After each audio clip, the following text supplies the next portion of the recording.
Hi, Assalamu alaikum, and welcome back to the second segment of Young and Gifted, where we've got the brothers from Eden Care and 13 Rivers Trust with us. Just before the break, we were talking about care homes, and brother Abu Mumin was telling us about the issue regarding care homes. Brother, if you'd just like to carry on. Yeah, what I was saying, a lot of people who fall and become critically ill, the home isn't equipped to to address their needs. Sure. So what they need to do, they need to go into hospitals or they need to go to care homes. Sure. So I mean, obviously, because a lot of Bengali people become under the impression that if you send somebody to a care home, it's automatically you're just trying to get them out of your life, and you're trying to get the system to look after that person. But the point that you're making is that that's not necessarily the case. Sometimes you can't provide the level of care required in your home, so that's why you have to put that person into a care home. Yeah, and it's not because children don't love their parents. Sure. It's because they have to. Sure. The other point is now the cost of living in London is really high. So both husbands and wife, they need to go to work. Who's going to take care of the critically ill person? What we need to do is ensure that there is culturally inclusive service. And I was explaining, my mother was in the ICU in Rolando Hospital, and she needed to change her paddings. Sure. 2 male nurses came to give her a full wash. I wasn't having it. Why should in Royal London Hospital, they know that there's a lot of Bangladeshis and a lot of Muslims, should they be doing this? But we are not taking interest. What my observation shows, we are letting others set their agenda. It's good that they're setting agenda, but they need to hear the community's views. And this is why I got involved with end-of-life support and Eden Care. Sure. Okay, we've heard quite a bit about the end-of-life support and Eden Care itself. We've not heard much about yourselves. So what is your roles within this organisation, and what are your roles outside of this organisation as well? If we start with you first, bro. Well, with 13 Rivers Trust, I'm one of the management.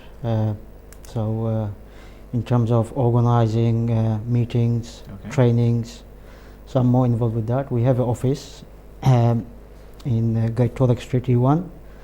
So I also manage the office as well. Okay, so you're in charge of your management. That's right. For this. And also help out as much as I can voluntarily in terms of field work. Okay. Sure. Outside 13 Rivers, I do have a daytime job. I'm part of a construction company. Sure. Which we also have in Tower Hamlets. Sure. So in the daytime, I'm quite busy with our regular work. Okay, so this is around your daytime Yeah, job? That's right. I was going to say this is quite impressive because obviously you've got a full-time job, and mashallah you're doing this on the side That's as well. right. That's very impressive. And then we have I have youth work as well. We do a lot of youth work Sure. in Tower Hamlets. Okay, Okay. fantastic. So, And yeah. yourself? I'm a social worker by profession. Right. I am involved in business. Okay. I do this as a volunteer for Eden Care and End of Life. And at the moment quite heavily involved in writing a book Right. Okay. on gangs. Okay. In East London. I can't say anymore. Okay. Right. Fair enough. This is through your social work. Keep our aspects. viewers tuned in for your book. I was inshallah. involved in gangs at once upon a time. Okay. So this is a bit of personal experience we have here. Okay. Nice. So, I mean, so far through these charities, how many people would you say you've been able to help so far? Well, we helped in 1 year. Because you've only been about for a year. Haven't Yeah, you? we helped 15 people in terms of end of life. Oh, mashallah. And for burial, I think we helped 8 people, 8 funerals. Right. So 8 funerals and Yeah, 50 people. that's And right. Under a year. All of Yeah, this? under a year. Yeah. And It's mainly happen, when you form a new company, first few months it's just organizing everything. So it's mainly in the last sort of 4 or 5 months. So when we've you been say very active. you've helped 15 people at the end of life, Yeah. that's the terminally ill or the sick or the people that don't have anybody. You go and offer them support, Yeah. Mentally, That's right. emotionally. What is it that you That's do? why our volunteers, like Abu Mu'min and some of our volunteers, I went a few times as well. Sometimes people just need a bit of socializing. Sure. So you go and see them, keep them company, have a bit of conversation. If I can just take a call, and then we'll come back to that immediately. Hi, Assalamu alaikum caller. Assalamu alaikum. Wa alaikum salam. What's your name and where you're calling from? My name is Jenny. I just had a question for the gentleman there. With the work they do, I just want to know what was the most difficult thing for them in terms of family support. Do they face criticism from family when they're helping reverts? Sure. I mean, did you get the question that the sister just asked in relation to, do you often face criticism or difficulties from the families of the people that you're trying to help? Some of the families are very cooperative. I've mentioned Peter Chatfield, me, some of us, myself, Hamida, Ahad, Emdad, I can mention all of them. Right. We became very close with Samantha. She's probably watching. Sure. If she's watching, please call in. We become very close. Yeah. She's had a first-time exposure to Muslims and Bangladeshis, and she, what she watches on TV and the media, she doesn't see that, I hope, within the Muslim community. And I think also with Sharifa, if Karima is watching, mother is in Saudi Arabia now, they became very close. So their families gave us permission to bury them as Muslims. Sure, mashallah. On the other hand, there have been others. There was one particular person, he was on the video, that his family did not, he was a Muslim, his family did not give him permission to have a Muslim burial. What we did, we tried our best. We said that we'll raise the burial cost. They still didn't give us a permission, so we had janaza, funeral prayer in his absence. Right. And there are others. So one of the services that we provide is we provide a statutory declaration. Yeah. So if somebody becomes a Muslim and they're worried that their family will bury them as a Christian or Hindu, we help them, provide this service absolutely free. Sure. That ensures they are buried according to their wishes, according to their faith. And just to give you a stat, a lot of the times 77.7% of the people who die in the UK have a cremation. Wow, 77%? That's correct. That is 77%. Very high. From 30% in the 1960s to now is 77.7%. That is a preferred option because it's easier, cheaper. But what we want to do is keep up with the Abrahamic tradition. We want to keep up with the burial. Yeah. But that is increasing significantly. And what we try to do, the most needy, we try to help them. Just in Gardens of Peace alone, there are about 200 people who are unknown, who have been buried as unknown. Wow. These are student community, travelers, reverts, and we try to go and help them. Wow, mashallah. Can I just add something to what it says? And I was quite shocked until I got involved and realized that there are so many people dying and they don't even have the funds available for the funeral. So when they die, there's no one there to help them. And then you have other people who could be like overstayers coming here, and then they have no families and relatives. Yeah. The mosque, they can't always cater for everybody because it's quite expensive. Sure. So it is a serious issue. If we could just take another call. Hello, Assalamu alaikum caller, you're through to Young and Gifted. Welcome. Wa alaikum assalam. What's your name and where you're calling from? My name is Justna and I'm calling from Shadwell. Okay, what would you like to say to the brothers here just now? Just a quick comment, just to say Jazakallah khairun for this introducing this program to us. It's a very important subject. And Thank also you. to add Thank you. that the brother Abu Bai and brother Mohsin are dealing with a very, very delicate issue where the recipient of this service will be used by the most vulnerable people at time. Also an important time to get the right support in place. Sure. As well as for the patients, as well as for the family. And I'm not aware of any other services like that at this point anywhere in the UK. And this is why may Allah accept their hard work and good deeds. Mashallah. And also it's about time someone from our Muslim community stood stood up and set up something for the most vulnerable. As Abu Bai said, a lot of these elderly members in our community have offered us so many services, they've put in place a lot of things that we are taking a lot of things in liberty. When they came to these countries in the 60s and 70s, they had a hard life. They had language barriers, but they still managed to have create community centres, mosques, and a lot of the services that we are using today. So I think it's about time our generation do something for the elders, as well as the revert community. Jusna, thank you very much for your call. Is there any other particular questions that you would like to ask Brother Mohsin or Brother Abu? Okay, I'll ask a quick question to either of them can answer. Yeah, of course. Dealing with, as you're working with a lot of reverts, meaning new Muslims, what do you find, what sort of expectation or experience do you find from the families of those reverts? For example, if a new revert brother or sister was to pass away, what sort of reaction or support or comments would you get from the family members? Jusna, thank you very much for your question. It's much appreciated. I'll get the brothers to answer it for you. Okay, then. Thank you very much. Walaikum salam. I think this kind of overlaps with what you said a moment ago from our previous caller, Jenny, who was asking what sort of criticisms have you faced from families, and I think Sister Jusna just asked a very similar sort of thing.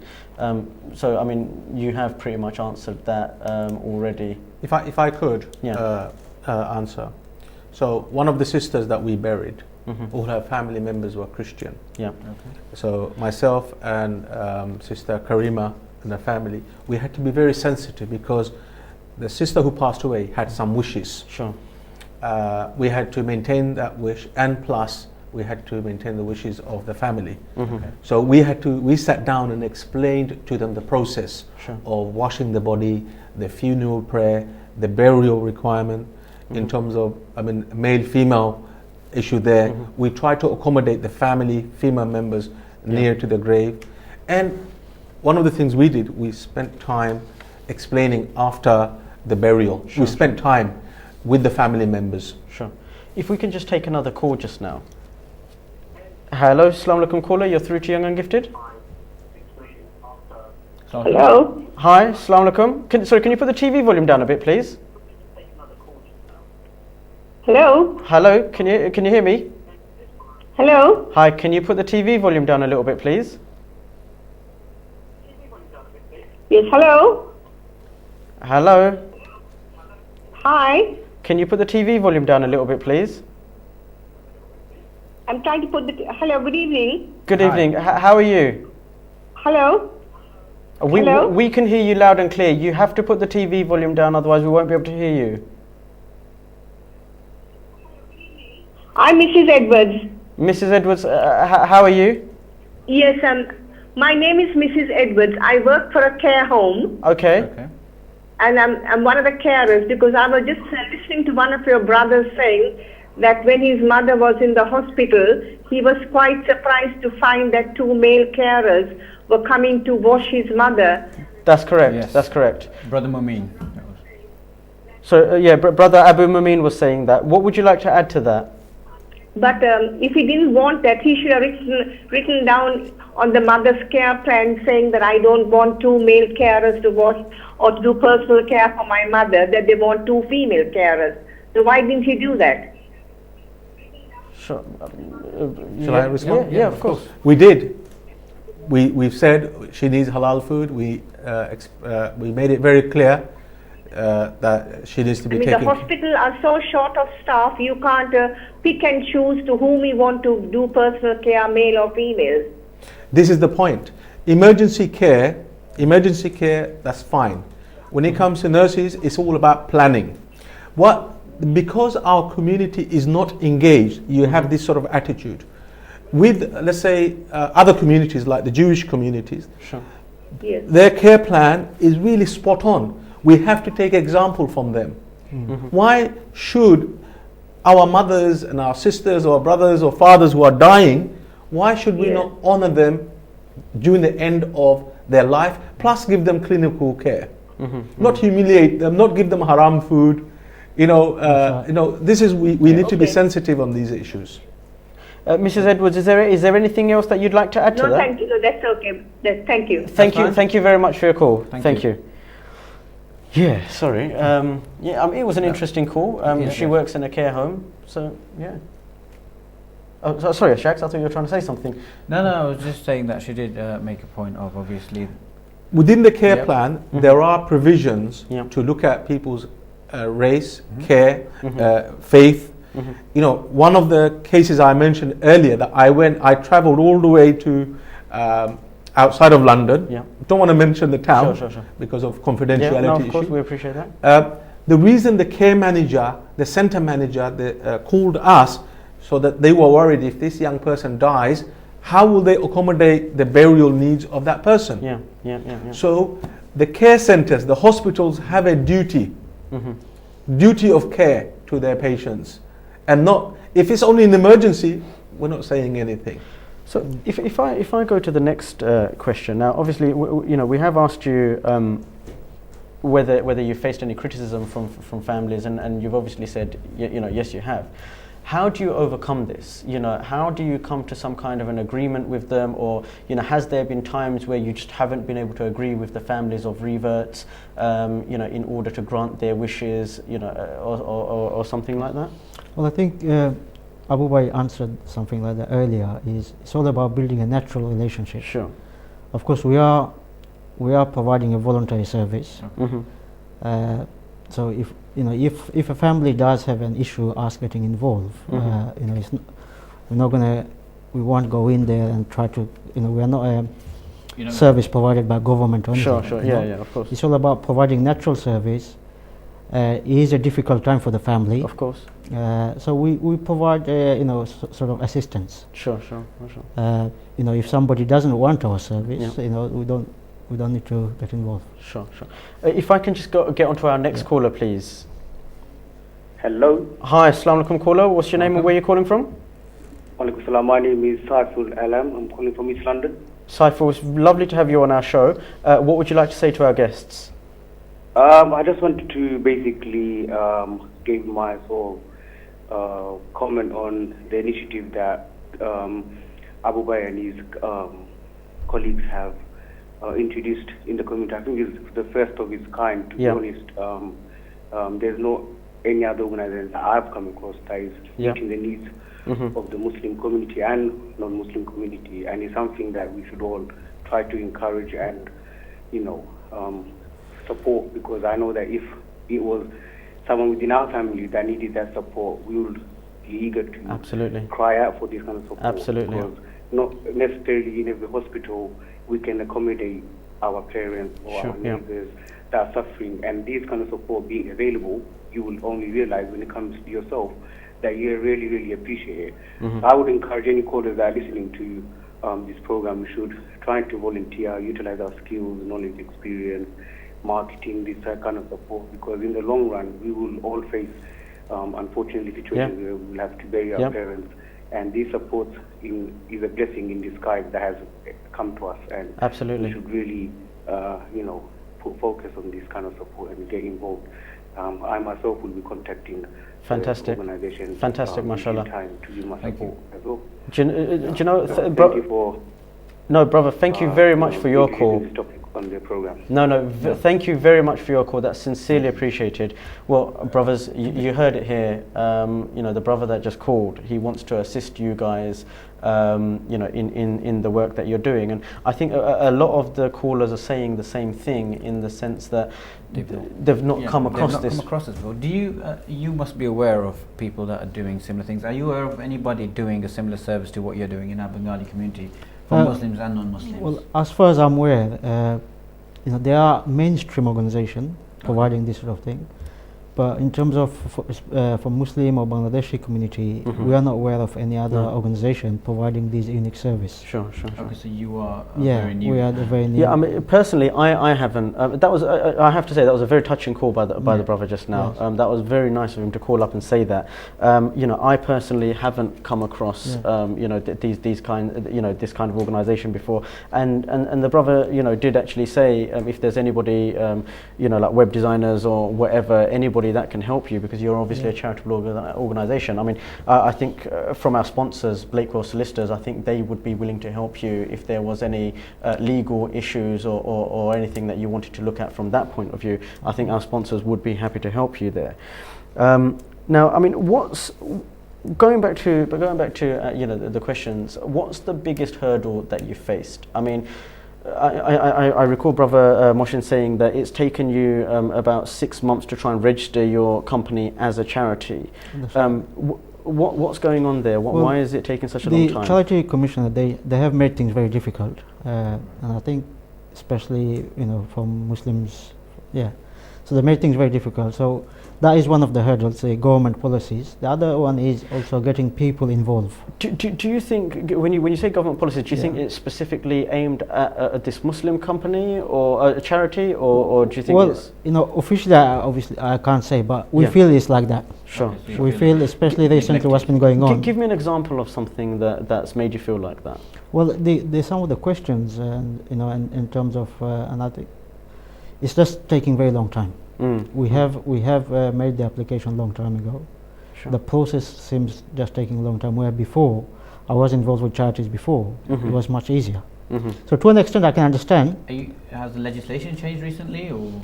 I believe so. I think some of the legislation, because they are, especially after recently some of the things have been coming in the media, they have tightened things making it more difficult. Making it more difficult. Sure. So to an extent I can understand. But for a genuine organisation, it is making things difficult. And how close are you to being registered as a charity now? I don't think we have. I mean, it's been a few months now. We've been waiting. So it's going to take a while, but it's okay. Because what we want to do is about caring for the most needy.